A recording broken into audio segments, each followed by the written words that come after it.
This training is titled Not a Question of Political Parties, but of Political Power.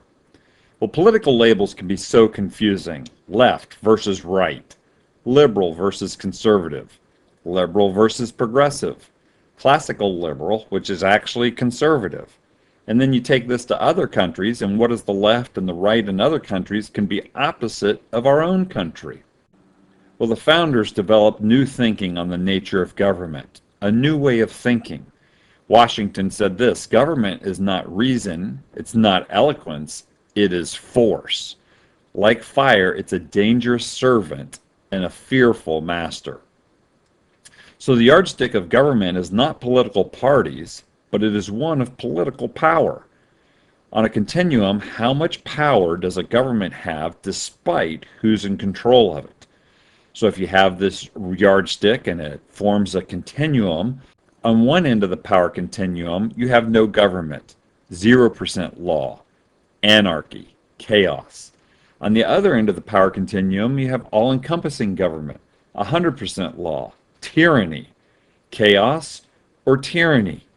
Well, in the large government requirements, the systems that require a large, powerful government to operate are fascism, communism, socialism, and any ideas of utopianism or central planning and control all require large centralized government on the power continuum. The founders found that on this power continuum, the most liberty and freedom existed when liberty and freedom were anchored on the power continuum in such a way that the people gave up minimum liberties and freedom, just enough to the government to protect those freedoms and no more. And this became the people's law.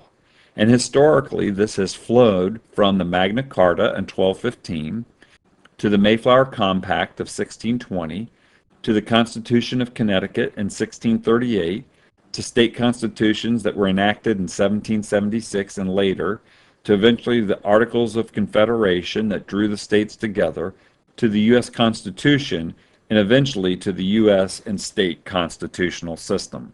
So this provides constitutional liberty. And this image that we've been using reflects that idea. Commit this to memory.